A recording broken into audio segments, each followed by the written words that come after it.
बाजार की चाल पर एक नज़र, जहां पर हम देख रहे हैं कि बाजार में आज कमज़ोरी और 24,950 के लेवल्स के आसपास कारोबार होता हुआ दिखाई दे रहा है।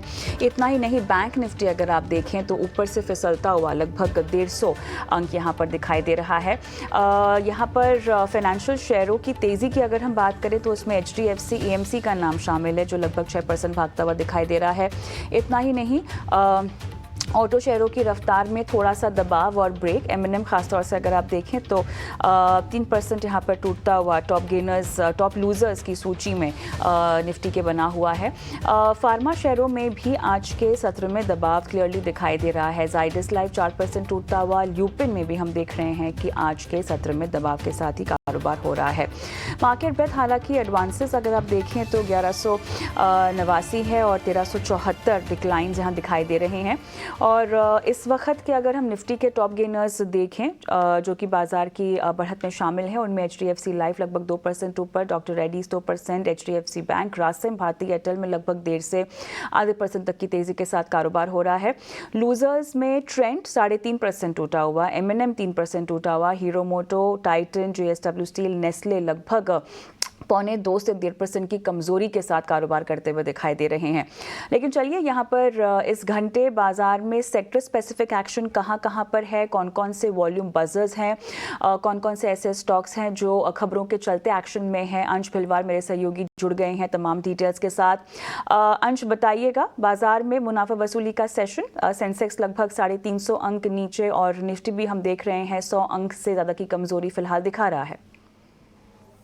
जी बिल्कुल, निफ्टी में कमजोरी तो ज़रूर नज़र आ रही है। दरअसल चार्ट पे देखें तो 50 DMA का एक लेवल है जहां से निफ्टी काफ़ी स्ट्रॉन्ग सेलिंग प्रेशर विटनेस कर रहा है, जिसके चलते निफ्टी नीचे की तरफ यहां पे जाता हुआ नज़र आ रहा है। वैसे तो पूरा बाजार ही हमें लाल निशान में दिख रहा है, लेकिन अगर सेक्टरल परफॉर्मेंस की बात करें तो निफ्टी फिनेंशियल सर्विस इकलौता ऐसा मेजर सेक्टरल इंडेक्स नज़र आता है जो हल्की बढ़त के साथ ट्रेड कर रहा है।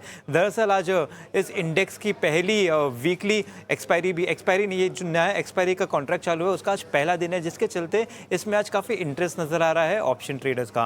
अब इस लिस्ट में देखें तो यहाँ पे हमें इंडेक्स में HDFC AMC, HDFC लाइफ और ICICI प्रू जैसे स्टॉक नजर आते हैं जिनमें अच्छी खरीदारी नजर आ रही है। अब अगर HDFC AMC की बात करें तो 6% की तेजी नजर आ रही है। पिछले 7 सेशन से कंटिन्यूसली ऊपर की तरफ जा रहा है, आज रिकॉर्ड का स्तर भी छू लिया है। साथ ही साथ नुवामा ने इस पर एक रिपोर्ट निकाली थी जहां पर खरीदारी की राय को बरकरार रख के जो टारगेट प्राइस है वो 5240 कर दिया है। तो अभी भी यहाँ से काफ़ी ऊपर की तरफ अपमूव एक्सपेक्ट किया जा सकता है। अब अगर सेक्टर लूजर की बात करें तो यहाँ पे हमें निफ्टी ऑटो इंडेक्स नज़र आता है जिसने कि आज एक हफ्ते के निचले स्तर को भी छुआ है, तो इसमें काफ़ी स्ट्रॉन्ग बिकवाली होती हुई नज़र आ रही है। इस लिस्ट में देखिए तो सबसे पहले M&M नज़र आ रहा है, 3% की गिरावट के साथ ट्रेड कर रहा है। पिछले 5 सेशन से ये एक कंसोलिडेशन में फंसा था, वहाँ से नीचे की तरफ तोड़ता हुआ नजर आ रहा है, तो यहाँ पे काफ़ी बेरिश सेंटिमेंट बन रहा है। इसके साथ साथ शामिल और एक्साइड इंडस्ट्री में भी हमें बिकवाली होती हुई नजर आ रही है। अब अगर स्टॉक स्पेसिफिक बात करें तो भारी वॉल्यूम के शेयर्स में सबसे पहले तो HDFC AMC ही नजर आ रहा है। हमने जैसे कि बताया कि इस पे ब्रोकरेज रिपोर्ट भी है, टेक्निकली भी ब्रेकआउट दे चुका है। साथ ही साथ ये जो पूरा एक्शन चल रहा है वो बहुत ही भारी वॉल्यूम के साथ हो रहा है, तो यहाँ पे ये दिखाता है कि इन्वेस्टर्स का कितना स्ट्रॉन्ग कॉन्फिडेंस है इस स्टॉक को लेकर। इसके साथ साथ अगर हम देखें तो अंबुजा सीमेंट, जाइडस लाइफ में बिकवाली हो रही है अच्छे वॉल्यूम के साथ, तो इन स्टॉक्स पर नजर रखें। और राइट अंश, शुक्रिया इस पूरे मिड डे मार्केट एक्शन की हाइलाइट्स को बताने के लिए। लेकिन झटपट बाजार की एक चाल पर राय लेते हैं और हमारे साथ आज मार्केट एक्सपर्ट के तौर पर जुड़ गए हैं manasjaiswal.com के मानस जायसवाल। मानस, हाय आफ्टरनून, स्वागत है आपका कॉर्पोरेट कनेक्शन में। और देखिए, बाजार की लेटेस्ट चाल की अपडेट तो हमारे पास सहयोगी ने दे दी है, लेकिन इस चाल को आप कैसे पढ़ पा रहे हैं? अब यहाँ पे लोअर रेंज में सपोर्ट लेवल्स अगर आप बता पाएँ क्या है बाजार के लिए, निफ्टी और बैंक निफ्टी के, तो क्या होंगे? नमस्कार कविता जी। तो देखिए, निफ्टी पे एक स्ट्रॉन्ग रेजिस्टेंस है 10 डे और 20 डे मूविंग एवरेज के बीच में। तो जब तक 25,300 के ऊपर निफ्टी नहीं निकलेगा तब तक मेरा समझना है एग्रेसिव होकर खरीदारी नहीं करनी है। 3 दिन पहले का लो जो 24,900 है, वहां पर सपोर्ट दिखता है। अगर वो लेवल ब्रेक होंगे तो गिरावट बढ़ेगी, 24,450 तक किस तरह आपको देखने को मिल सकते हैं, जहां पर 100 डे मूविंग एवरेज निफ्टी का आता है। तो क्योंकि ट्रेंड निगेटिव है, कॉशियस रहिए, और अगर 24,900 के नीचे निफ्टी जाए तो आप 500 रुपए के डाउन साइड के लिए एक शॉर्ट कॉल जरूर ले सकते हैं। अब खरीदारी केवल 25,300 के ऊपर ही करनी है। खरीदारी केवल 2500 के पार जाने पर ही करनी है। थोड़ा सा यहाँ पर अगर हम बैंक निफ्टी के लिहाज से रेंज समझना चाहें तो मानस क्या फिट बैठ रहा है लेवल्स के लिहाज से? तो देखिए ये सही है कि बैंक निफ्टी में थोड़ा सा आउट परफॉर्मेंस है, थोड़ा बेहतर लगता है बैंक निफ्टी, लेकिन ध्यान रखना है कि बैंक निफ्टी भी अपने 20 डे मूविंग एवरेज के ऊपर नहीं निकल पा रहा है। तो अब यहाँ पर खरीदारी केवल 52,200 के ऊपर करनी है बैंक निफ्टी में, उससे पहले खरीदारी ना करें। लेकिन अगर 51,500 के नीचे बैंक निफ्टी फिसल जाए तो मेरे ख्याल से उसके बाद आपको 700 से 1000 पॉइंट की गिरावट देखने को मिल सकती है। तो आपके स्टॉप लॉस 51,500 के नीचे रहेंगे, लेकिन फ्रेश खरीदारी 52,200 के ऊपर ही करनी है। आपसे यहाँ पर मेरे ख्याल से बहुत जल्दी नहीं है, लेकिन शुभ खरीदारी पे सवाल तो बनता ही है। जो बीटन डाउन सेक्टर्स हैं इनमें से कहाँ पर आपको लगता है कि कुछ इनिशिएट किया जा सकता है?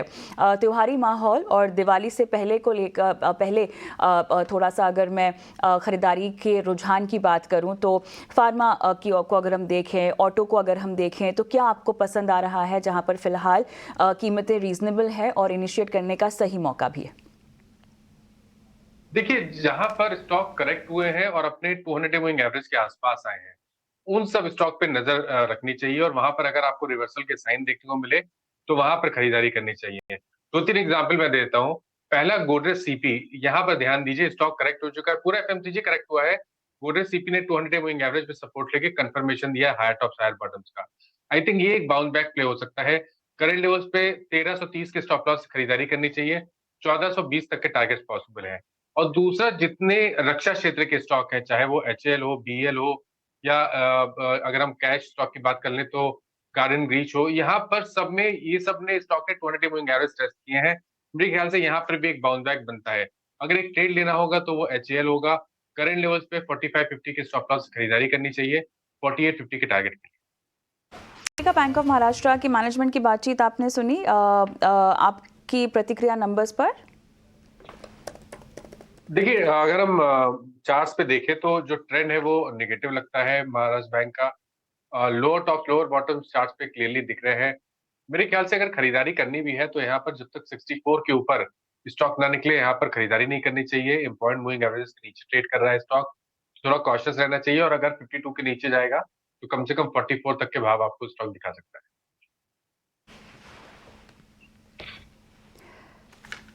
चलिए, तो यहाँ पर ये सलाह बैंक ऑफ महाराष्ट्र के लिए आती हुई और इसी समय भी समाप्त हो चुका है। मानस, बहुत बहुत धन्यवाद, आपका समय निकाला और तमाम सवालों के जवाब दिए। कोई डिस्क्लोजर्स आपके? तो देखिए, जिन स्टॉक्स के बारे में बात हुई, किसी भी स्टॉक में मेरा पर्सनल पोजीशन नहीं है, पर इनमें से कुछ स्टॉक हमने अपने क्लाइंट को रिकमेंड किए हुए हैं तो उनके पास पोजीशन जरूर है। धन्यवाद, समय निकाला और आज शो पे आप शामिल हुए।